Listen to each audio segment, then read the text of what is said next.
दोस्तों, एक समय था जब गांव हो या शहर, हम लोग चिड़ियों की चहचहाहट से उठते थे।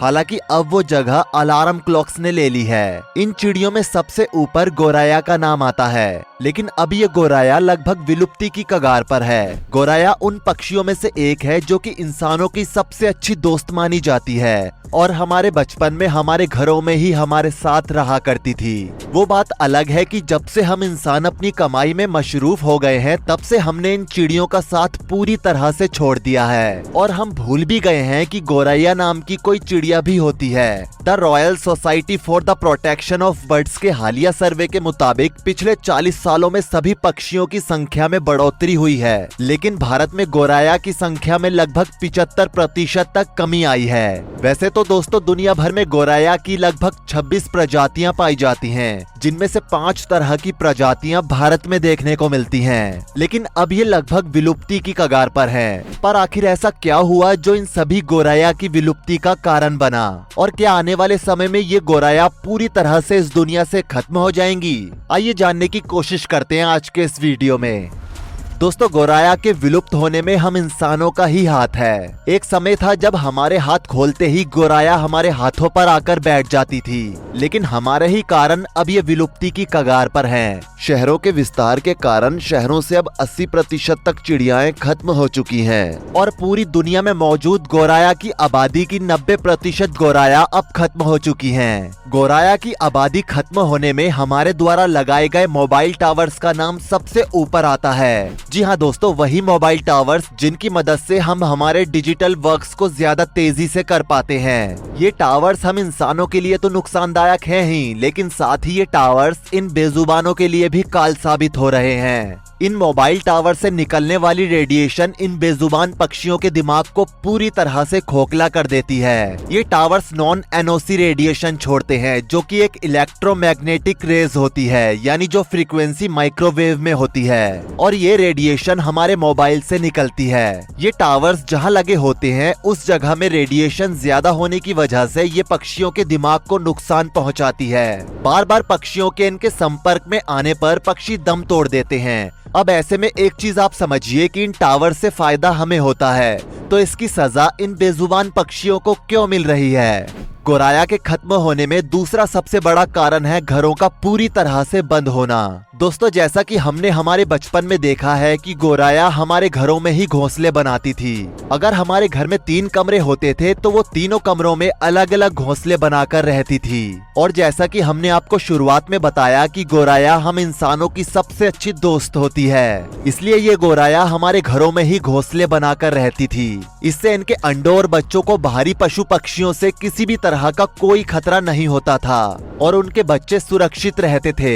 लेकिन अब हमारे घर एडवांस हो गए हैं और पूरी तरह से बंद हो गए हैं। ज्यादातर घरों और कमरों में एसी लग गए हैं, जिसके चलते वो घर और कमरे पूरी तरह से बंद रहते हैं। अब बंद घरों में मान लीजिए चिड़िया कैसे भी करके चली जाए तो वो उस जगह पर तो घोंसला नहीं बनाएगी जहाँ पर एसी का एग्जॉस्ट हो, यानी जहाँ से गर्म हवा निकलती हो। अगर ऐसी जगह पर चिड़िया घोंसला बनाती है तो उनकी आगे की पीढ़ी नहीं उगेगी और उन गौरैया का अंत भी जल्द ही हो जाएगा, क्योंकि गौरैया का वातावरण हम इंसानों की तरह ही था और इसलिए ही वो कहीं बाहर नहीं बल्कि हमारे घरों में ही घोंसले बनाती थी।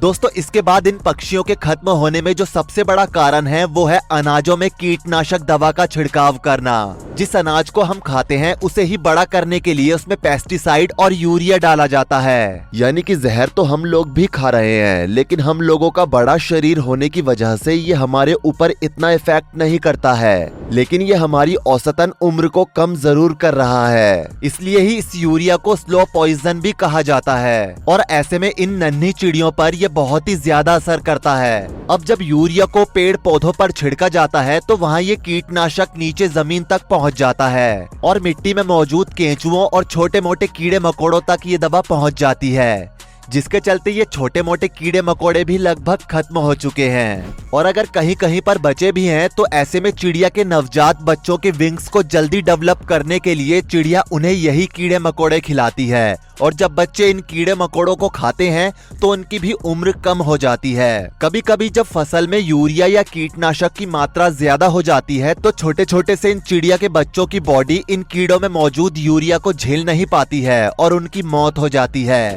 पहले के समय में जब हमारे घरों में कोई भी शुभ कार्यक्रम होता था तो हम अपने घरों में पेड़ पौधों को लगाते थे और जब ये पेड़ पौधे बड़े हो जाते थे तो इन्हीं पेड़ पौधों में चिड़िया अपना घोंसला बनाती थी। लेकिन आज के समय में हम इतने एडवांस हो गए हैं कि हम घरों में पेड़ पौधे नहीं लगाते। अगर लगाते भी हैं तो विदेशी पेड़ों को लगाते हैं जो कि छोटे होते हैं और ये सिर्फ देखने में अच्छे लगते हैं। उनसे ना ही हमें कोई फायदा है और ना ही हमारे पर्यावरण को। और ऐसे पेड़ पौधों में चिड़िया कैसे घोंसला बनाएगी?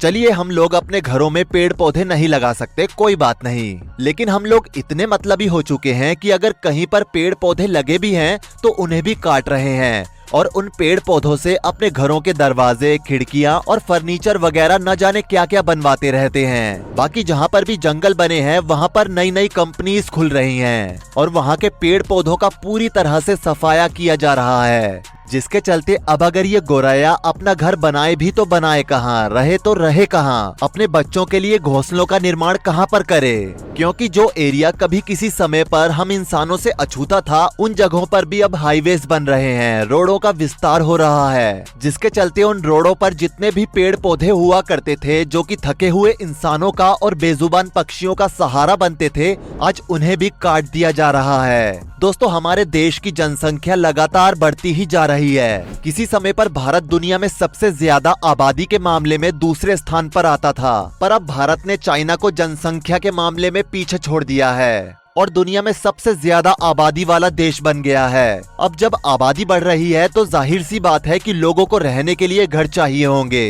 अब ऐसे में जो जंगल किसी समय में इन पक्षियों के रहने का ठिकाना हुआ करते थे वो अब काटे जा रहे हैं और उनमें वही सब हो रहा है जो कि अभी हमने आपको कुछ देर पहले बताया, यानी कि वहाँ पर बनने वाले घर अब पूरी तरह से पक्के बन रहे हैं। कनेक्शन के लिए वहाँ पर टावर्स लगाए जा रहे हैं और मकानों में एसी लगाए जा रहे हैं, जिसके चलते इन पक्षियों की विलुप्ति की संख्या लगातार बढ़ती ही जा रही है। अब दोस्तों, जैसा कि हम सभी को पता है कि भगवान द्वारा बनाई गई कोई भी चीज बेकार नहीं होती, उसी तरह से ये गोरैया भी हमारे जीवन में अहम भूमिका निभाती है और हमारे देश के विकास में भी अपना योगदान देती है। कैसे, आइए जानते हैं। दरअसल हमारे पड़ोसी देश चाइना में साल 1958 में चाइनीज थ्योरिस्ट माओ जेडोंग ने एक आदेश जारी किया कि उनके देश में जितनी भी गोरैया हैं उन्हें मार दिया जाए। इसके पीछे माओ जेडोंग का ऐसा कहना था कि गोरैया खेती से अनाज को खाती है और चाइना में बहुत गोरैया हैं और वो बहुत ज्यादा मात्रा में अनाज को बर्बाद कर देती है। इसलिए माओ जेडोंग ने ऐसा आदेश जारी किया कि जहाँ पर भी गोरैया दिखाई दे उन्हें वहीं पर गोली मार दी जाए और जो भी गोरैया को मारेगा उन्हें इनाम भी दिया जाएगा। कुछ समय बाद ही वहाँ से गोरैया पूरी तरह से विलुप्त हो गयी, जिसका दुष्परिणाम ये हुआ कि वहाँ पर कीड़े मकोड़ों की संख्या बढ़ने लगी। साल 1959 में एक समय ऐसा आया कि वहाँ की खेती पर टिड्डियों ने हमला कर दिया और पूरी फसल बर्बाद कर दी और साल 1960 के आते आते चाइना में अकाल पड़ गया। अब आप सोच रहे होंगे कि इन टिड्डियों के हमले में इन गोरैया का क्या मतलब? तो दोस्तों, आपको बता दें कि जब टिड्डियां छोटी होती हैं तो उसी समय गोरैया इन्हें खा जाती है। न सिर्फ टिड्डियों को बल्कि इस तरह के अन्य कीड़े मकोड़ों को भी गोरैया खा जाती है, जो आने वाले समय के लिए हम इंसानों और हमारे देश के लिए किसी न किसी तरह से नुकसानदायक होते हैं। अब जब चाइना में साल 1960 में अकाल पड़ा तो उसमें 30 मिलियन यानी कि 3 करोड़ लोगों की भूख के चलते जान चली गई। तब जाकर वहाँ की गवर्नमेंट की आंख खुली, पर तब तक बहुत देर हो चुकी थी और चीन से गोरैया लगभग विलुप्त हो चुकी थी, जिसके चलते चाइनीज गवर्नमेंट ने रशिया से बात की और वहां से लाखों गोरैया को चीन लाया गया। बता दे, गोरैया प्राकृतिक संतुलन बनाए रखने में मदद करती है और यही कारण है कि लगभग हर देश में गोरैया को कहीं न कहीं से मंगाया जाता है। लेकिन दोस्तों, हमारे देश में तो अभी भी कुछ गोरैया बची हुई हैं और अगर इनके संरक्षण के लिए सरकार द्वारा या हम इंसानों द्वारा कदम नहीं उठाए गए तो जो हाल चाइना का साल 1960 में हुआ था, भारत का भी वो हाल होते हुए देर नहीं लगेगी। अब अगर आप भी इन्हें बचाना चाहते हैं तो हमारी बात को ध्यान से सुनिएगा। बता दे, तुर्की में जब भी कोई घर बनाता है तो उस घर के बाहर एक स्पैरो हाउस लगाया जाता है, ताकि अगर चिड़िया घर के अंदर ना रह सके तो कम से कम वो बाहर लगे इन घरों में तो रह सके। आप भारत में रहते हैं और आपका घर बहुत अच्छा बना हुआ है, तो आपको भी होना चाहिए कि आप अपने घरों के बाहर कम से कम एक बर्ड हाउस तो जरूर लगाएं। अगर आप सभी लोग ऐसा करेंगे तो ये गोराया हमारे जीवन में एक बार फिर से वापस लौट आएगी। आइए एक नई शुरुआत करते हैं और अपने घरों के बाहर और बालकनी में कम से कम एक स्पैरो हाउस लगाते हैं। इस वीडियो को आप अपने हर एक कॉन्टैक्ट तक जरूर पहुंचाइएगा, ताकि वो भी हमारी इस मुहिम में बढ़ चढ़कर हिस्सा ले सकें। वीडियो पसंद आई हो तो वीडियो को लाइक करें और ऐसी ही और वीडियोस के लिए इस चैनल को सब्सक्राइब करके साथ में बेल नोटिफिकेशन को भी ऑल पर सेट कर लें। धन्यवाद।